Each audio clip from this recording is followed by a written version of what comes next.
Let's do it.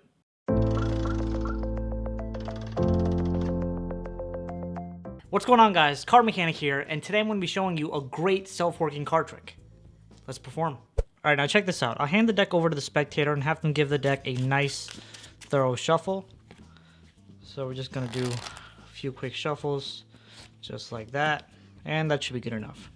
Now from here, I'm going to have the spectator deal the cards into 2 piles. So we're going to just go through and deal the entire deck.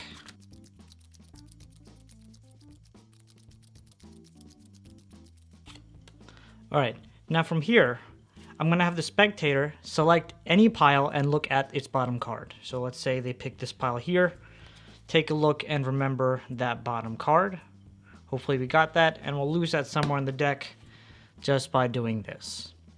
Now have the spectator pick the deck up again, and this time split the deck into 4 piles. So here we go. This may take a little bit of time, so luckily the spectator's doing this, but in this case I'm doing it, so we're just gonna have to sit through it. And there we go.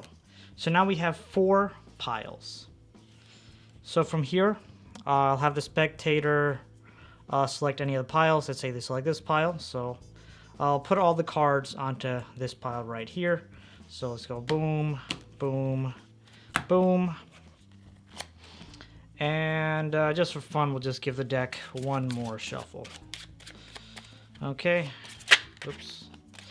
That should be close enough to a shuffle. All right.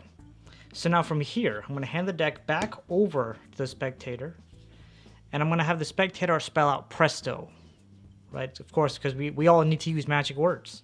So presto, P-R-E-S-T-O. We take a look at the next card, and it's a spectator selected card, the King of Clubs. As always, the tutorial stuff will be listed down in the description below. And if you want to go check out some more card tricks because you didn't like this one, go check out that one right there, because that may be better than this one and you might like that more. I'll see you there. Peace out.